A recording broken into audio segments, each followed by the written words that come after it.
How I manage gym with work and uni is probably one of the most common questions I get asked these days. So, if you're an international student who's actually willing to get back in good shape but are just not able to find the time or energy to do so, then keep watching right till the end because in this video, that is exactly what I'm going to be explaining. So, let's get started. The first thing I did was I locked in my sleep schedule. Now, I know this might sound sort of unrelated to managing gym with work and uni, but it is probably one of the most underrated factors. Well, that's because your sleep actually decides how you're gonna feel the entire next day. If you feel like shit, you're not gonna do shit. If you feel amazing and like conquering the world, that is exactly what you're gonna do the next day. So, sleep is by far the most important thing you need to optimize as an international student. As international students, we have a lot of things to think about. We need to think about what we're gonna eat, we need to think about assignments we have pending, we need to think about how much shifts are we getting in this week, are we going to be able to pay a rent for this week. We have a lot of things going on in our minds. This really affects our sleep quality, and that is really hindering our progress and gains. So you need to lock in your sleep schedule. I personally aim for at least 7 to 9 hours of sleep. Some of you might be able to get away with lesser hours, like 6 to 8 hours, but because I know myself, I train very hard, my daily step counts are pretty high, so I am physically more fatigued than most of you all watching this, so I need 7 to 9 hours of sleep. Some of the things I do to optimize my sleep are no blue lights at least 30 minutes before bed, no touching the bed during daytime. Well, that's because that just trains my mind in the long term that as soon as I touch my bed, it's time to sleep. So whenever I'm on my bed, the only thing that I do is sleep. Not scroll reels, not read books, not do assignments, not talk on video calls, nothing else but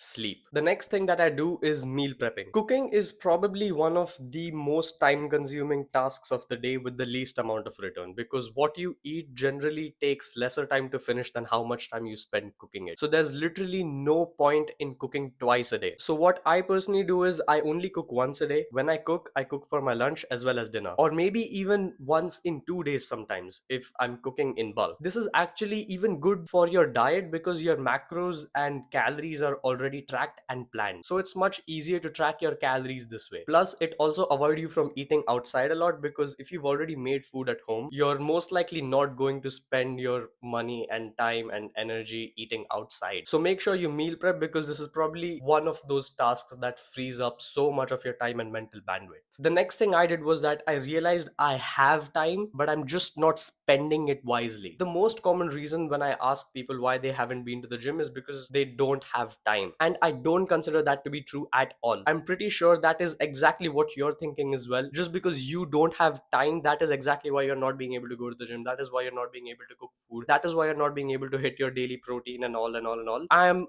110% sure that is not the case. It's just that you're not using your time efficiently. You take way longer to complete your assignments than they should. You procrastinate so much. You take way longer in the gym than it should. Your workouts last way more than they should. There's no need to spend 2 hours in the gym when you can get over with your workout within 1 hour. You need to manage your time more efficiently. You know what, actually, just do one thing for me. Pause this video and check your Instagram activity. I am 100% sure it's going to be more than 5 hours. So you're telling me you have 5 hours in a day to spend on Instagram, but not 1 hour in a day to go to the gym? Do you know how stupid that sounds? You need to learn to manage your time more efficiently. You need to learn to stop doing dumb shit, stop procrastinating, and spend your time and energy in doing things that actually matter. You have time, you just need to use it wisely. The next thing I do is I consider the gym not only a place to work out and improve myself, but also a place to socialize. Well, that is because, okay, now this is going to sound sort of bad, but I believe the crowd in the gym is much more better than people in universities. Like, as far as my experience goes,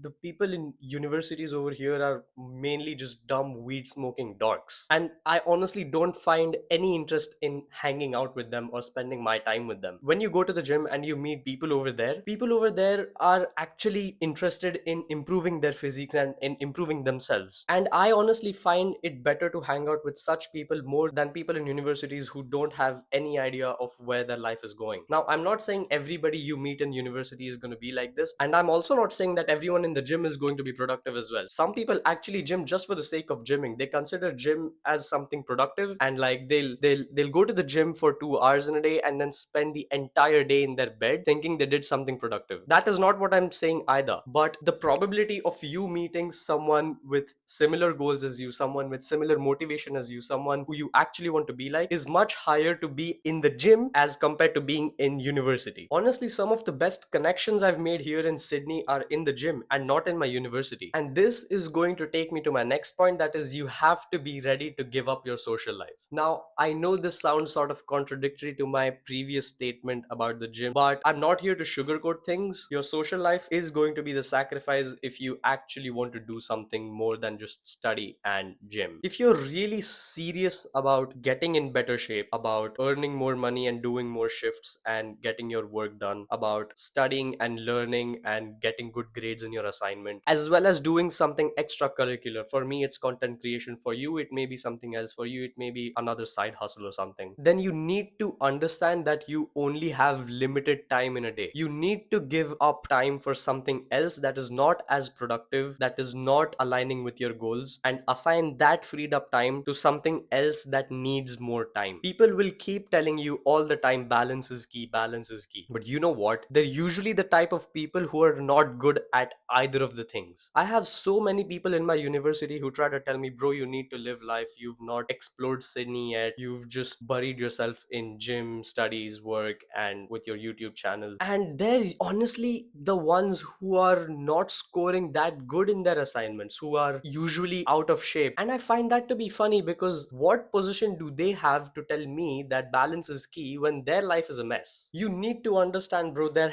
has to be a sacrifice. To get something, you have to give up something. And to be honest, bro, I think giving up spending time with people who sit on their sofa smoking weed, playing video games all day, for actually going into the gym and hanging out and socializing with people with similar interests and building something on the side is a win for you. You need to realize that your friends in uni that you make, they probably might be good, they might be ambitious, they might be good people, but you need to understand that if they don't push you towards your goals, there's no point in hanging out with them. You need to put yourself first in your life. It's not going to be simple, but it's not easy either, bro. If you really truly want to get in good shape, you will do whatever it takes. You will manage your time efficiently. You will complete your assignments on time. You will get over with your workout soon. You already know what you have to do, bro. It's just that you're not doing it. To get in good shape, you already know what you have to do. You know that you need to be consistent in the gym. You know that you need to have enough protein and enough calories. You know you need to get good sleep. You know you need to push harder in the gym. It's just that you're not